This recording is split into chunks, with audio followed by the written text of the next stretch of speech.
Well, welcome back to Channel Cupcake. I'm going to continue reading chapter 6 now. I'm going to finish up the chapter festivities.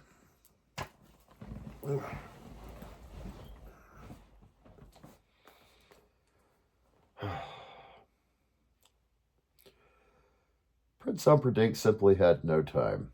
There seemed to be not one decision in all Florin that would, one way or another, didn't eventually come heavily to rest upon his shoulders.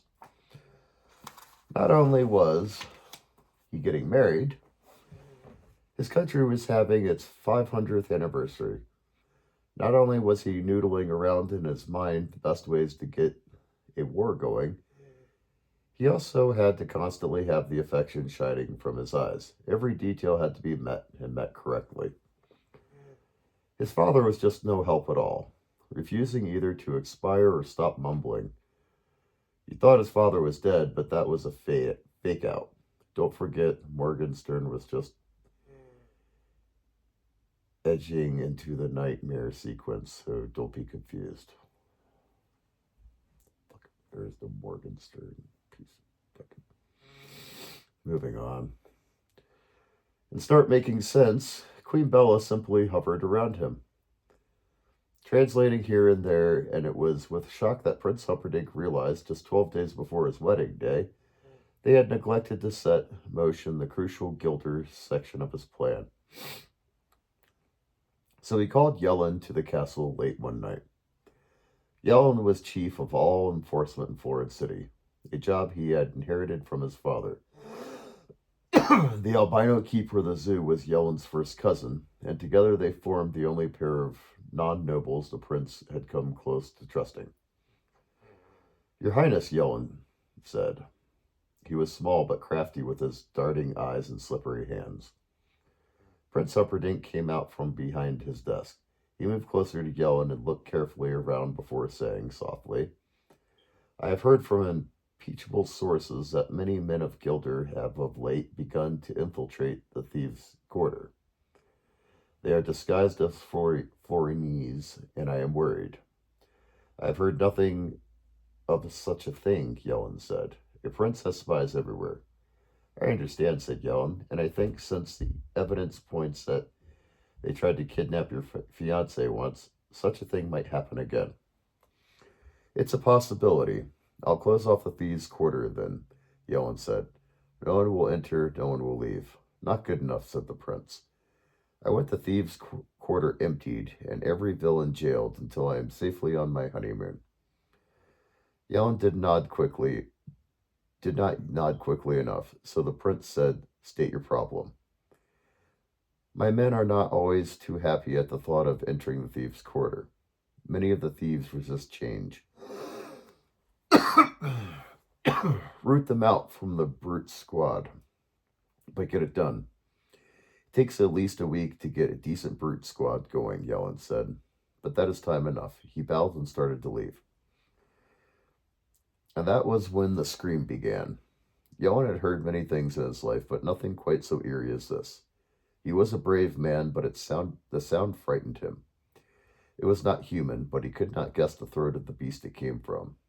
It was actually a wild dog on the first level of the zoo. But no wild dog had ever shrieked like that before. But then no wild dog had ever been put in the machine. The sound of it grew in anguish, and it filled the night sky as it spread across the castle grounds, over the walls, even into the great square beyond. It would not stop. It simply hung now below the sky, an audible reminder of the existence of agony. In the great square, half a dozen children screamed back at the night, trying to blot out the sound. Some wept, some only ran for home.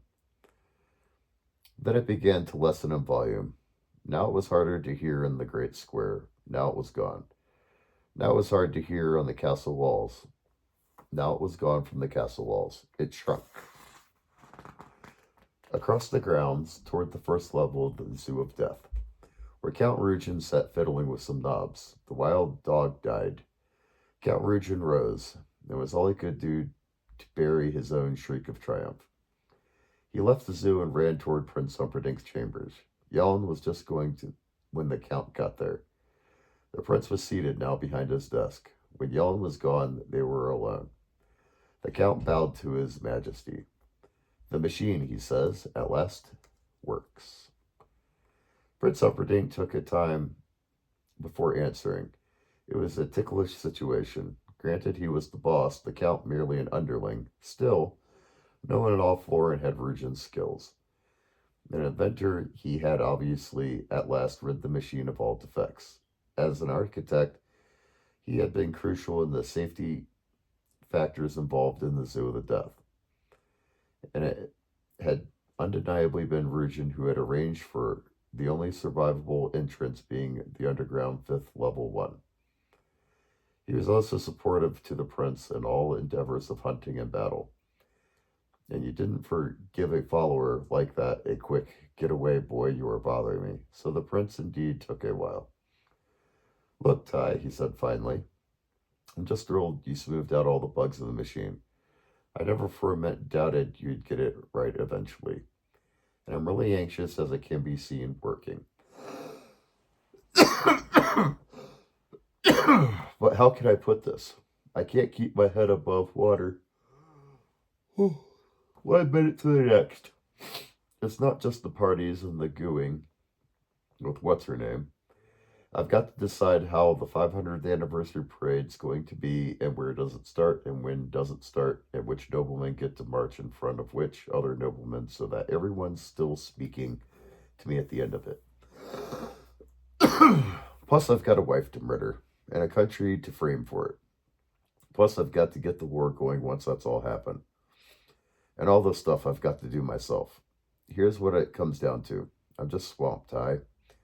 So how about if you go to work on Wesley and tell me how it goes? And when I get the time, I'll come watch, and I'm sure it'll just be wonderful. But for now, what I'd like is a little breathing room. No hard feelings. Count Rugen smiled. None. And there weren't any. He always felt better when he could dole out the pain alone. He could concentrate much more deeply when you were alone with agony. I knew you'd understand, Ty. There was a knock on the door, and Buttercup stuck her head in. Any news? She said. The prince smiled at her and sadly shook his head. Honey, I promise to tell you the second I hear a thing. It's only 12 days, though. Plenty of time, ducklet darling. Now, don't worry yourself. I'll leave you, Buttercup said. I was going to, the Count said. May I walk you to your quarters? Buttercup nodded.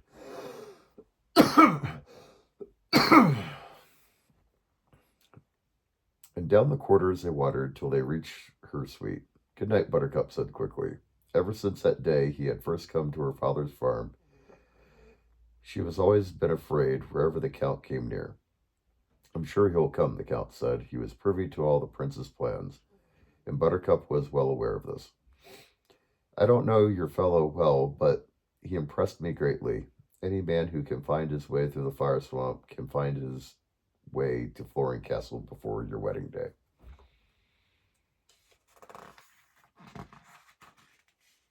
Buttercup nodded. He seemed so strong, so remarkably powerful, the Count went on, his voice warm and lulling. I only wondered if he possessed true sensitivity as some men of great might, as you know, do not. For example, I wonder, was he capable of tears? Wesley would never cry, Buttercup answered, opening her chamber door, except for the death of a loved one. And with that she closed the Count away, and alone went to her bed and knelt. Wesley, she thought then, do come, please. I have begged you in my thoughts, and now these many weeks, and still no word. Back when we were on the farm, I thought I loved you, but that was not love. When I saw your face behind the mask on the ravine floor, I thought I loved you, but that was, again, nothing more than deep infatuation. Beloved, I think I love you now, and I pray you only give me a chance to spend my life in constant proving. I could spend my life in the fire swamp and sing from the morn till night if you were by me. I could spend eternity sinking down through snow sand if my hand held your hand. My preference would be the last eternity with you beside me on a cloud. But hell would also be a lark if Wesley was with me. She went on that way, silent after hour. She had done nothing else for 38 evenings now, and each time her ardor deepened. Her thoughts became more pure. Wesley, Wesley, flying across the seven seas to claim her. For his part, and quite without knowing, Wesley was spending his evenings in much the same fashion. After the torture was done, and when the albino had finished tending his slashes and burns or breaks, he was alone in a giant cage. He sent his brain to Buttercup, and there it dwelled. He understood her so well in his mind and realized that the moment he left her on the farm, when she swore love, certainly she meant it. But she was barely 18. What did she know the depths of the heart? But then again, when he had removed his black mask and she had tumbled to him, surprise had been operating stunned astonishment as much as emotion. But just as he knew that the sun was obligated to rise each morning in the east, no matter how much of the western horizon might have pleased it, so he knew that Buttercup was obligated to spend her love on him. Gold was inviting, and so was royalty, but they could not match the fever in his heart. And sooner or later, she would have to catch it. She had less choice than the sun. So when the Count appeared with the machine, Wesley was not particularly perturbed. As a matter of fact, he had no idea what the Count was bringing with him into the giant cage. As a matter of absolute fact, the Count was bringing nothing. It was the albino who was doing the actual work, making trip after trip with thing after thing. That was what it really looked like to Wesley. Things. Little soft-rimmed cups of various sizes and a wheel, most likely another object that could turn out to be either a lever or a stick. It was hard to tell. A good evening to you, the Count began. He had never, to Wesley's memory, shown such excitement. Wesley had made a very weak nod in return. Actually, he felt about as well as ever, but it didn't do to let that kind of news get around. Feeling a bit under the weather, the Count asked. Wesley made another feeble nod. The albino scurried in and out, bringing more things, wire-like extensions, stringy and endless. That will be all, the Count said finally. Ooh. There's the machine.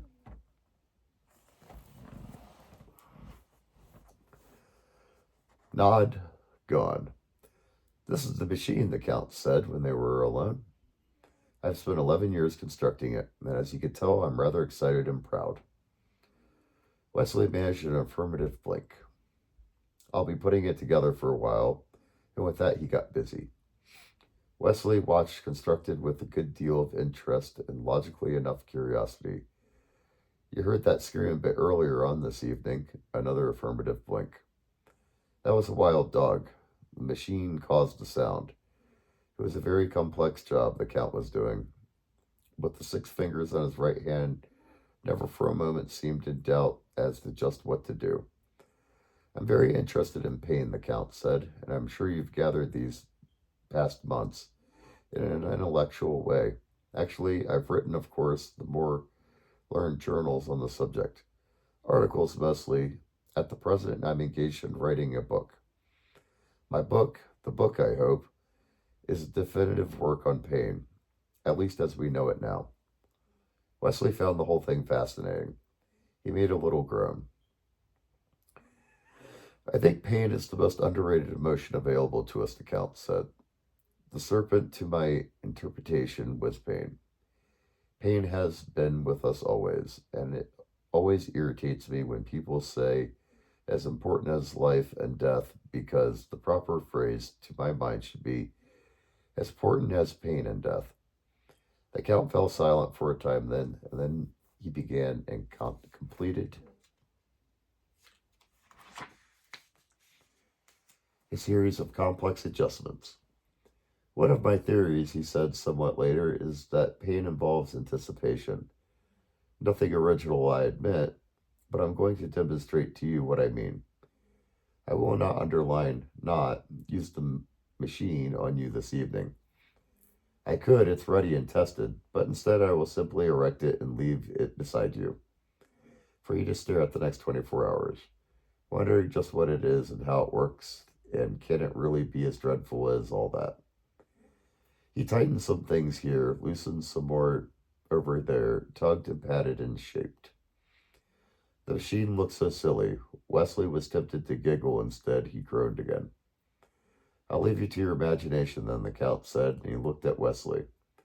But I want you to know one thing before tomorrow night happens to you, and I mean it. You are the strongest and most brilliant and brave and most altogether worthy creature it has ever been my privilege to meet. And I feel almost sad that, for the purpose of my book and future pain scholars, I must destroy you. Thank you, Wesley breathed softly. The Count went to the cage door and he said over his shoulder, and you can stop all that performing about how weak and beaten you are.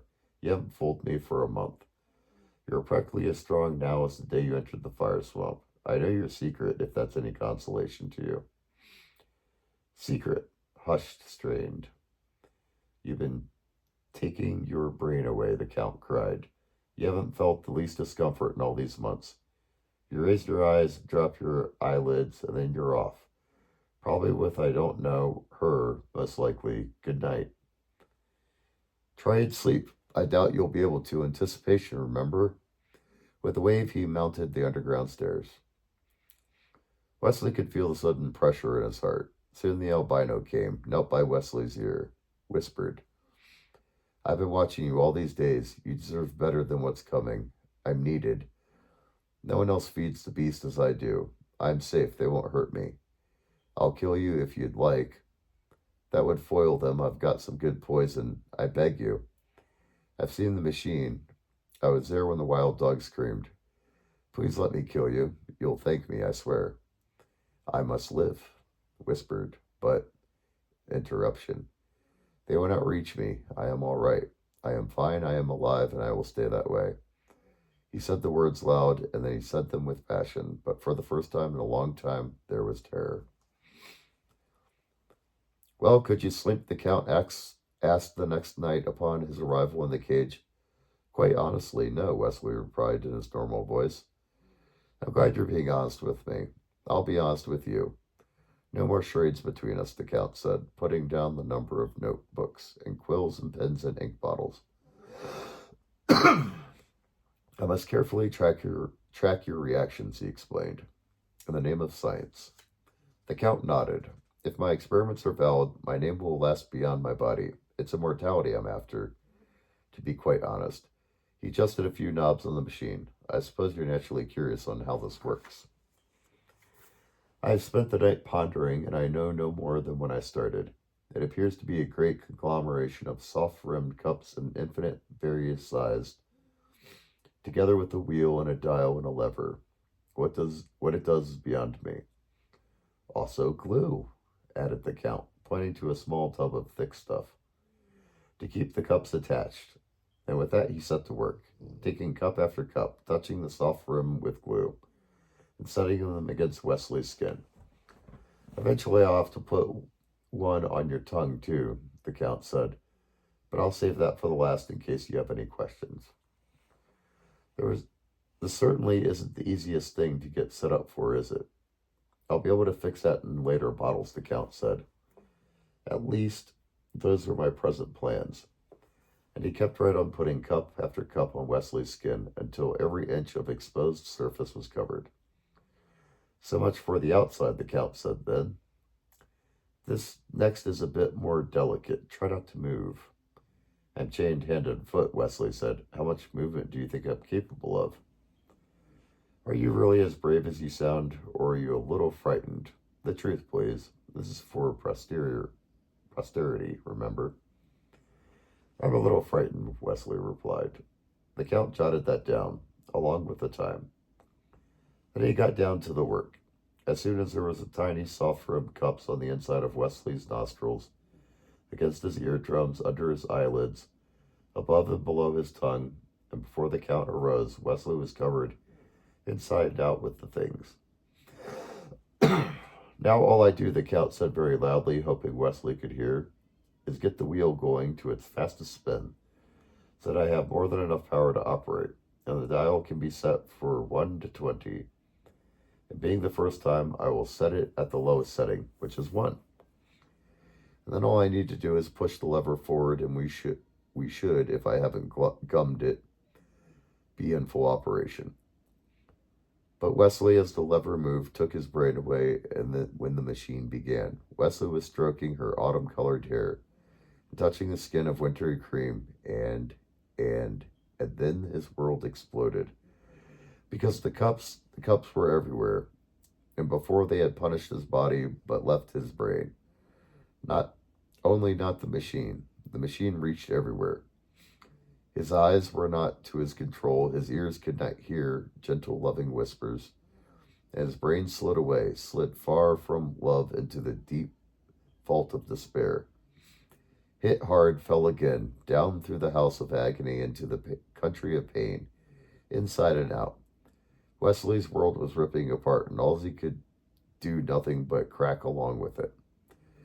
The Count turned off the machine then, and as he picked up the notebook, he said, "As you no doubt know, the concept of the suction pump is centuries old. Well, basically, that's all this is, except instead of water, I'm sucking life. I've just sucked away 1 year of your life. Later, I'll set the dial higher, certainly to 2 or 3, perhaps even to 5. Theoretically, 5 should be 5 times more severe than what you've just endured. So please be specific in your answers. Tell me now, honestly, how do you feel?" In humiliation and suffering and frustration and anger and anguish so great it was dizzying, Wesley cried like a baby. "Interesting," the Count said, and he carefully noted it down. It took Yellen a week to get his enforcers together in sufficient number, together with adequate brute squad. And so, 5 days before the wedding, he stood at the head of the company awaiting the speech of the prince. This was in the castle courtyard, and when the prince appeared, the Count was as usual with him, although, not as usual, the Count seemed preoccupied, which of course he was, though Yellen had no way of knowing that. The Count had sucked 10 years from Wesley's this past week, and with the life of 65, that was the average of the Fornese male, the victim had approximately 30 years remaining, assuming he was about 25 when they had started experimenting. But the best way to go about dividing that. The Count was simply in a quandary. So many possibilities, but which could prove scientifically most interesting? The Count sighed. Life was never easy. "You are here," the prince began, "because there may be another plot against my beloved. I charge you each and every one of you with being her personal protector. I want the thieves' quarter empty and all the inhabitants jailed 24 hours before my wedding.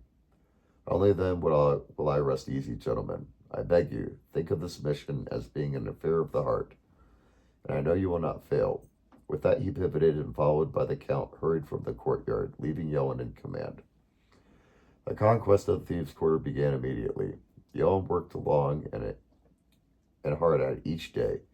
The thieves' quarter was a mile square, so there was much to do. Most of the criminals had been, though unjust and illegally, rounded up before, so they offered little resistance. They knew the jails were not celled enough for them all. So if it meant a few days incarceration, what did it matter? There was, however, a second group of criminals, those who realized that captured meant, for various past performances, death, and these, without exceptions, resisted. In general, Yellen, through ardor handling the brute squad, was able to bring these bad fellows eventually under control. Still, 36 hours before the sunset wedding, there were a half-dozen holdouts left in the thieves' quarter. Yellen arose at dawn and tried and confused. Not one of the captured criminals seemed to come from Gilder.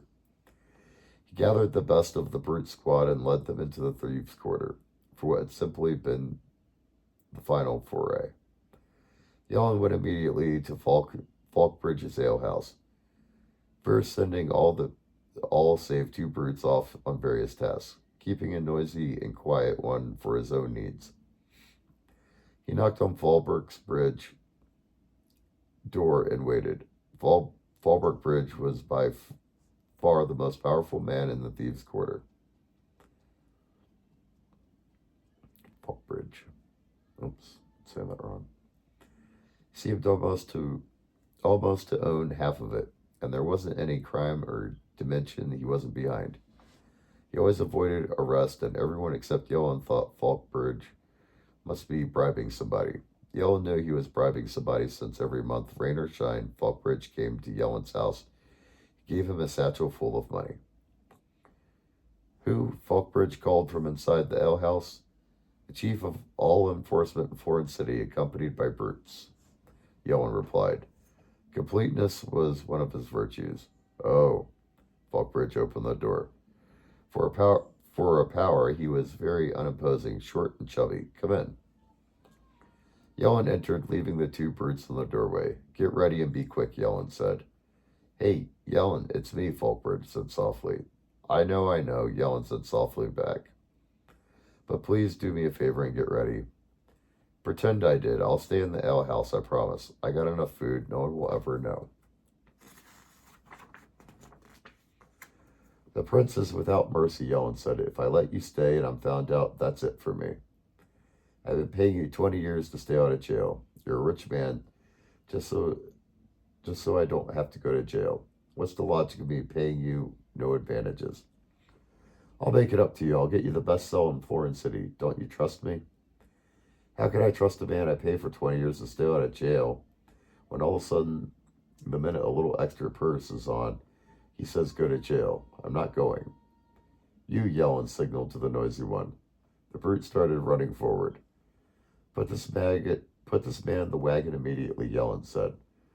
Falkbridge was starting to explain when the noisy one clubbed him across the neck.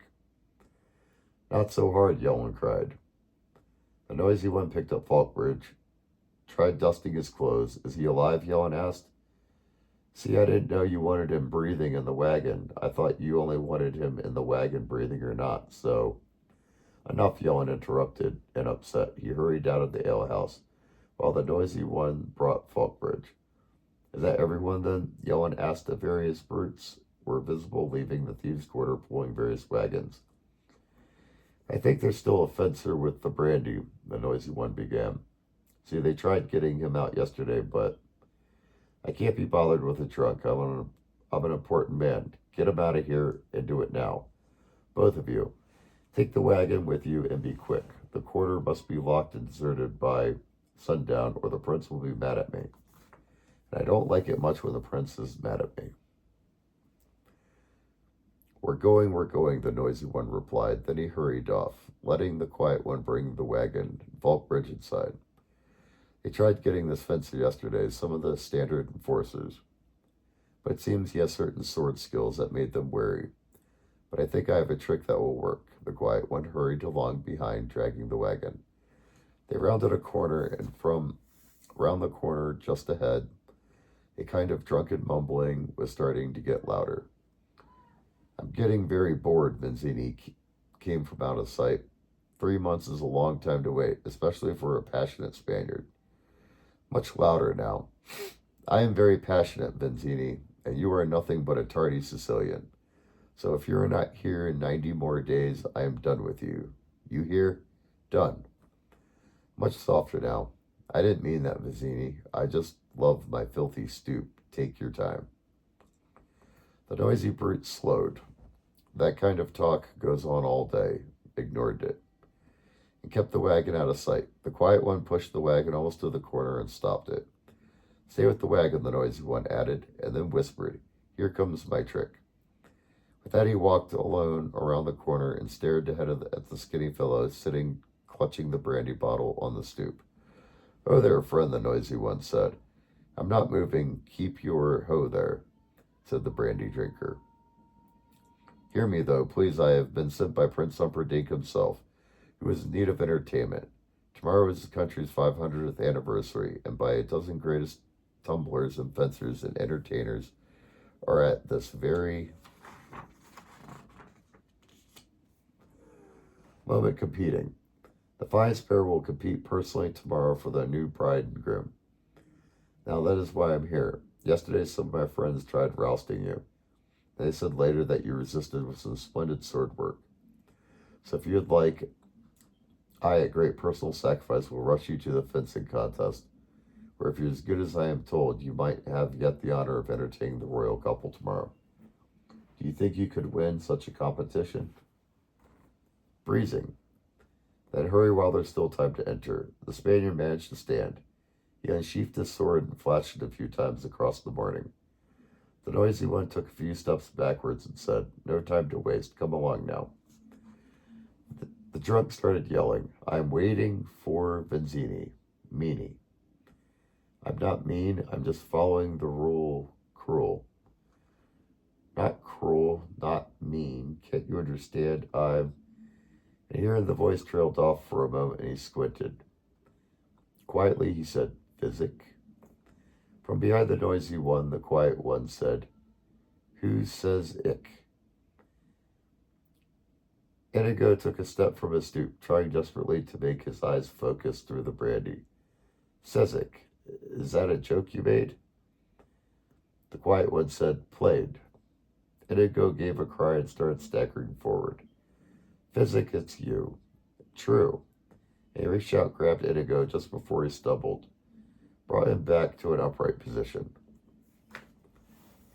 "Hold him just like that," the noisy brute said. And he moved in quickly, raised a right arm raised, as he had done to Falkbridge. Splat. Physic dumped the noisy brute into the wagon beside Falkbridge, covered them both with a soiled blanket, then hurried back to Indigo, whom he had left leaning propped against the building. "It's just so good to see you," Physic said then. "Oh, it is, but..." Inigo's voice was winding steadily down now. "I'm too weak for surprise," were the last sounds he got out before he fainted from fatigue and the brandy and no food and bad sleep and lots of other things, none of them nutritious. There's carting them away.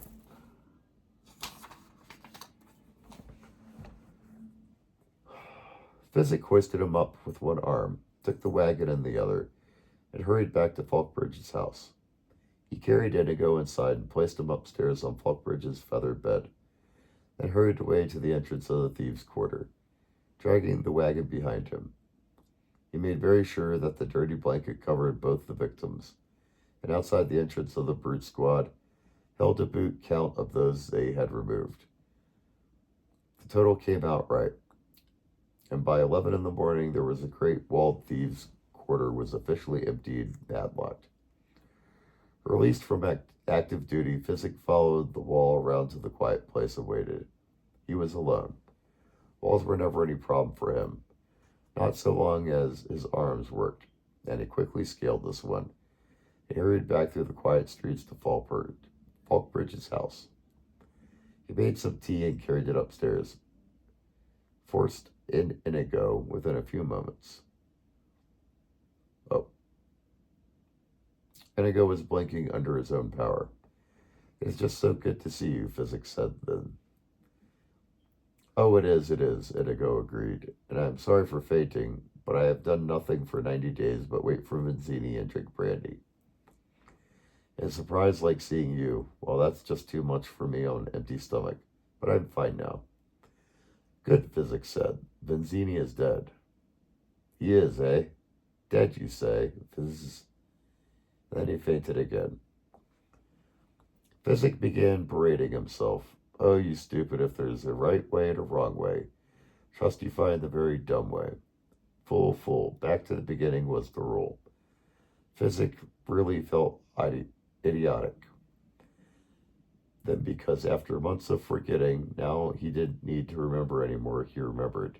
He hurried downstairs. He made some tea and brought some crackers and honey and fed Inigo again. When Inigo blinked, Physic said, "Rest." "Thank you, my friend. No more fainting." And he closed his eyes and slept for an hour. Physic busied himself in Falkbridge's kitchen. He didn't know how to prepare a proper meal, but he could eat and he could cool and he could sniff the good meat from the rotten. So it wasn't too great a task to finally end up with something that once looked like roast beef and another thing that could have been a potato. The unexpected of hot food brought Inigo around, and he lay in bed eating every bite Physic fed him. I never realized I was in such terrible condition, Inigo said, chewing away. Shh, you'll be fine now, Physic said, cutting another piece of meat, putting it in Inigo's mouth. Inigo chewed it carefully down. First, you were appearing so suddenly, and then on top of that, the busyness of Vizzini. It was too much for me. It would have been too much for anybody, just rest, Physic. Began to cut another piece of meat. I feel such a baby, so helpless, Inigo said, taking the next bite, chewing away. You'll be as strong as ever by sundown, Physic promised, getting the next piece of meat ready. The six-fingered man is named Count Rugen, and he's here right now in Florence City. Interesting, Inigo managed this time before he fainted again. Physic stood over the still figure. Well, it is so good to see you, he said. It's been such a long time, and I've just got so much news. Inigo only lay there.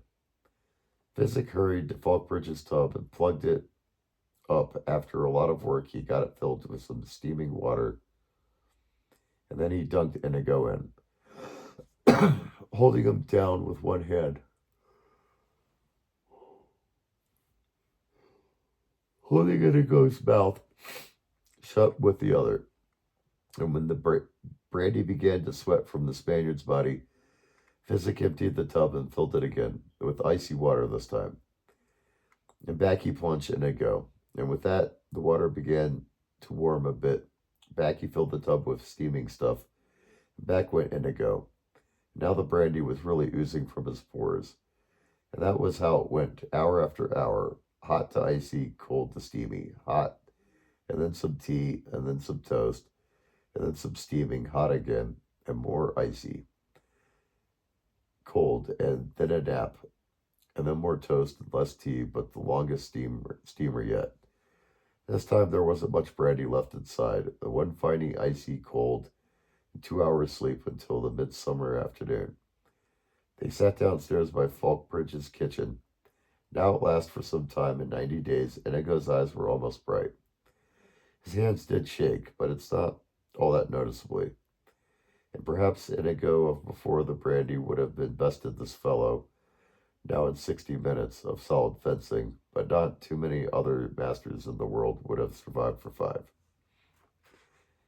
Tell me briefly now, while I've been here with the brandy, where have you been? Well, I spent some time in the fishing village, and then I wandered a bit. And then a few weeks ago I found myself in Gilder, and the talk there was a coming wedding, and perhaps a coming war, and I remembered Buttercup when I carried her up the cliffs of insanity. She was so pretty and soft, and I had never been so near perfume before that I thought it might be nice to see her wedding celebrations. So I came here, but my money was gone, and then they were forming a brute squad, and I needed giants. And I went to apply, and they beat me with clubs to see if I was strong enough. And when the clubs broke, they decided I was. I've been a brute first class all this past week. It's very good pay. Inigo nodded. All right, again. And this time, please be brief. From the beginning, the man in black, did he get by you? Yes, fairly too. Strength against strength. I was too slow and out of practice. Then it was he that killed Benzini. That is my belief. Did he use his sword or strength? Physic tried to remember. There weren't any sword wounds, and Benzini didn't seem broken. There was just these 2 goblets and Benzini dead. Poison is my guess. Why would Benzini take poison? Finnick hadn't the least idea. But he was definitely dead, Physic was positive. Inigo began to pace the kitchen, his movements quick and sharp, the way his movements were before. All right, Benzini is dead. Enough of that. Tell me briefly where the six-fingered Rugen is so I may kill him. That might not be so easy, Inigo, because the Count is with the Prince. The Prince is in his castle, and he's pledged not to leave until after his wedding. for he fears another sneak attack from Gilder. And all the entrances but the main one are sealed for safety, and the main doors are guarded by 20 men. Inigo said, pacing faster now. If you fought 5, and I fenced 5, that would mean 10 gone, which would be bad because that would also mean 10 left, and they would kill us. But, and now he picked up his pace even more, if you should take 6 and I took 8, that would mean 14 beaten, which would not be as bad, but still bad enough, since the 6 remaining would kill us. And now he whirled on Physic. How many could you handle at the most? Well, some of them are from the brute squad, so I don't think more than 8. Leaving me 12, which is not impossible, but it's not the best way to spend your first evening after 3 months of brandy. And suddenly Inigo's body sagged at his eyes. Bright a moment ago, now there was moisture. What has happened? Physic cried. Oh, my friend, I need Benzini. I am not a planner, I follow. Tell me what to do, and a man alive does it better. But my mind is like fire or water. It travels blindly. I go from thought to thought, but not with logic, and I forget things. And help me, Physic. What am I to do? Physic wanted to cry now. I'm the stupidest fellow that was ever born, and you know that. I couldn't remember to come back here even after you made me by that special lovely rhyme for me. I need Benzini, but Benzini is dead. And then Inigo was up again, blazing about the kitchen, and for the first time his fingers were snapping in excitement. I don't need Benzini. I need his master. I need the man in black. Look, he bested me with steel. My greatness is bested you with strength. Yours. You must have outplanned and outthought Benzini. He will tell me how we can break through the castle and kill the 6-fingered beast. If you have the least notion where the man in black is at this moment, relate quickly the answer. He sails the 7 seas with a dread pirate Roberts. Why would he do a thing like that? Because he is a sailor for the dread pirate Roberts. A sailor? A common sailor? A common ordinary seaman best the great Inigo Montoya with a sword. Inconceivable. He must be the dread pirate Roberts. Otherwise it makes no sense. In any event, he is sailing far away. Count Rugen says so, and the prince himself gave the order. The prince wants no pirates around. What with all the trouble he's having with Gilder. Remember, they kidnapped the princess once. They might try. Physic, we kidnapped the princess once. You never were strong on memory, but even you should recall that we put the Gilder in uniform in pieces under the princess's saddle. Benzini did because he was under orders to do it.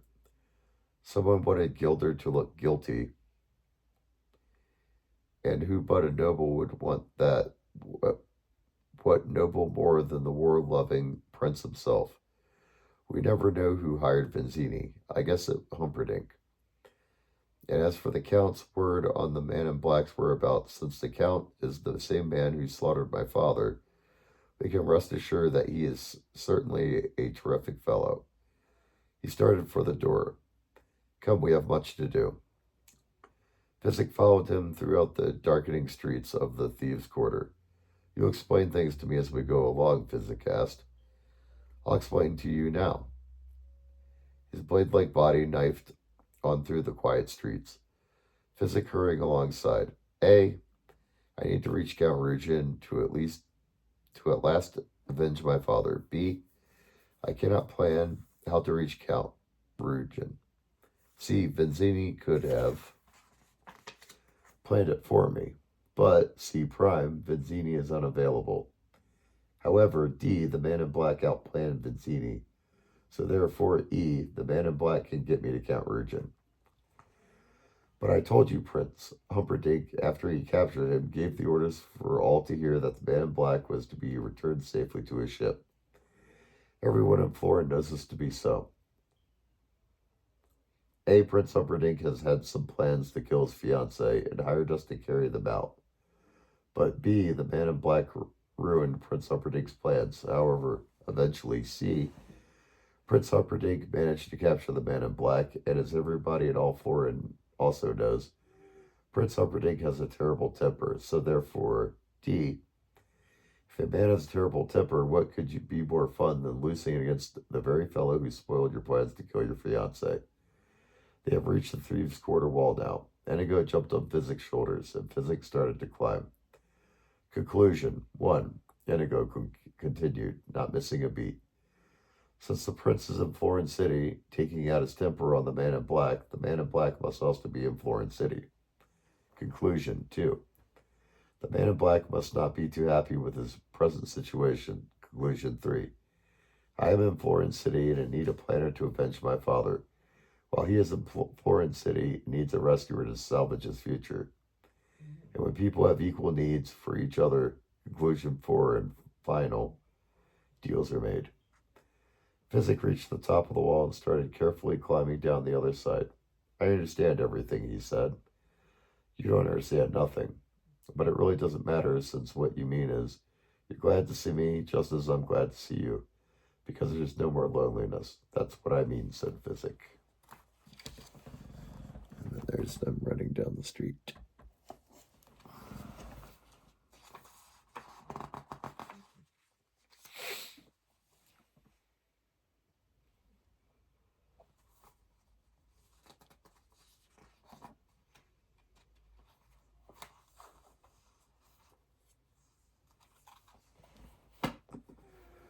And that's where we will leave off.